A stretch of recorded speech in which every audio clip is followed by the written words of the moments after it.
Mokwongo e pachoka, counties ma Nyanza ne obuono bago ng'anyo di chimanyoro.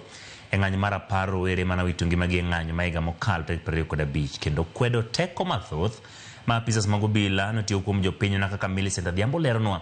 Gilero ni ondamo ma kamano ne gikawo nikech ging'eyo ber kod rach ma ng'anyo osemiyogi kinde mokalo ka giyango ni girwako piny owacho matiyo.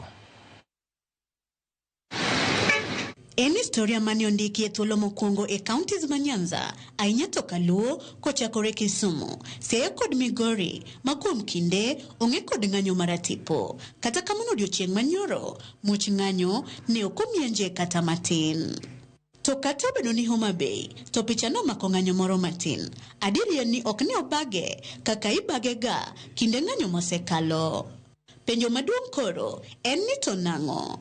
E kaunti ma Kisumu, jodak kod johala yango ni mana kaka lwang'ni ber matho e chak moloyo matho e cho, ne giwacho ni gimoro amora ber kod gikone. Ne gineno ka gidhi e ndara to helnigi nyalo bedo mokethore. Ok ni wakia dhi e ndara, wasebedo kwa dhi e ndara to nyinge osega luongwa ni watu okung'oa reli, osenyiso weche mang'eny. Nikech wan kaka bango kura ne wachalo lwang'ni, to lwang'ni ber ma tho e chak molo ma tho e chojo kama. Wasebedo kwa go koko higni from 2007. Iwacho ni a good dancer knows when to exit the stage. Wan wabeduru gi kwe, watimo ohando, uneno ka police station ok wawang'o, supermarket ok omuki, bank wani ok omuki, wan gi kwe. E kaunti ma Siaya kod Homa Bay, jodak kod johala yango ni ne gisewuok e weche ng'anyo maketho negi mwandu kaluwore kod twak mane jotendgi obago kodgi mar nyeyo kwe mondo dongruok omed biro Kaluo kowuok e sirikal mar broad based. Leaders magwa mosebedo kawuoyo kodwa kulingana kaka koro sani wani broad based government mondo wach ng'anyo wawerego mondo Siaya be obedre gi dongruok. Ng'anyo kelo thoe mang'eny kendo ng'anyo miyo kata jonyuolo bedo kiondko chien. Wan kako ganda Luo weche mag ketho mwandu ne waseweyo. Wasewacho ni weche mag ng'anyo wasetieko. Wadwaro dongruok. Kenya duong' molo ng'at achiel.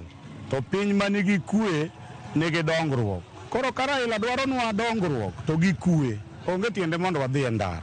Ndalo manwa ng'anyo ya wakane loko wach nam ni mandamano ya wajaluo gwana rusa mawe. MCA Mamaket Milimani Seth Kanga kod Easter Okech manja kanyo e riwruok kedo ne ratich joma mine okoni jo Nyanza wang'ni ne okichre gi chien kaluwore kod ber gi rach ma ng'anyo osebedo kamiyogi kinde mokalo. Bende ne giko ne gichiwo thuolo mondo Kenya oneni timbe njore mamiyoga iyanyogi kendo iluongogi nyinge ma ok odhi kare bende nyalo timore kuonde mamoko kinde ng'anyo ma ok Nyanza kende. Wasing'e ber ng'anyo to wasing'e ber rach ng'anyo.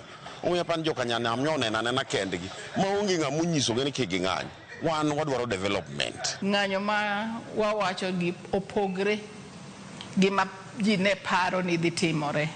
Mondo wach ni kanyo hotspot, kanyo ji jokuoye, gik moko lokre nikech jonjore gintiere kara gintiere kuonde te.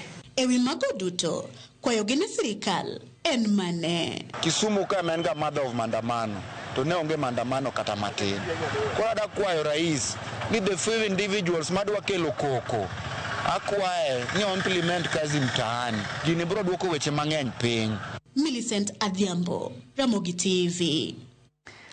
Na kwa Ramogi Talk report na wakao yoyo kata kamano kikidhi mabor wadugo gi weche mag tuke.